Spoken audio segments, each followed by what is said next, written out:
Hi, இன்னைக்கு Sunday morning எழுந்ததும் fresh up ஆகிட்டு காஃபி ஒன்று குடிச்சிட்டு குருவிலாம் என்ன பண்ணுறாங்கன்னு பார்க்க போனேன். எல்லாம் கொஞ்சம் நல்லா வளர்ந்துருக்கு.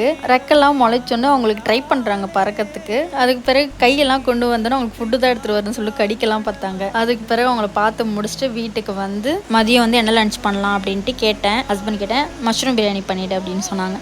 சரி ஓகே, மஷ்ரூம் பிரியாணிலாம் பண்ணி முடிச்சுட்டு எல்லாரும் சாப்பிட்டுட்டு தீபாவளி பர்ச்சேஸ் கிளம்பிட்டோம். நாங்கள் போனது என்னவோ 5 மணிக்கு. ஆனால் ட்ரெஸ் ஷாப் வெளியே வந்தது மணி 9 மணிக்கு. ஒரு வழியா தீபாவளி பர்ச்சேஸ் முடிஞ்சது. பில் போட்டதுக்காக ஹஸ்பண்ட் வெயிட் பண்ணிட்டு இருந்தாங்க. அது வரையும் என் பசங்க வந்து என்னை யாரடி மோகினி தனுஷ் மாதிரி ஆக்கிட்டாங்க. ரெஸ்ட் ரூம் வருது, பசிக்குது, ஜூஸ் வேணும் அப்படின்ற மாதிரி ஆக்கிட்டாங்க. ஒரு வழியா பர்ச்சேஸ் பண்ணிட்டு வெளியே வந்தோம். ஆப்போசிட்ல ஒரு ஹோட்டல் இருந்துச்சு, அது உள்ள போயிட்டு அம்மா பசியில இருந்தோம். எங்களுக்கு தேவையானதை ஃபுல்லா ஆர்டர் பண்ணி சாப்பிட்டு முடிச்சுட்டு வெளியே வந்து கொஞ்ச நேரம் வெயிட் பண்ணிட்டு இருந்தோம். ஹஸ்பண்ட் வண்டி எடுத்துட்டு வர வரையும். வந்த பிறகு கிளம்பி வீட்டுக்கு போயாச்சு. பாய், நெக்ஸ்ட் பார்க்கலாம்.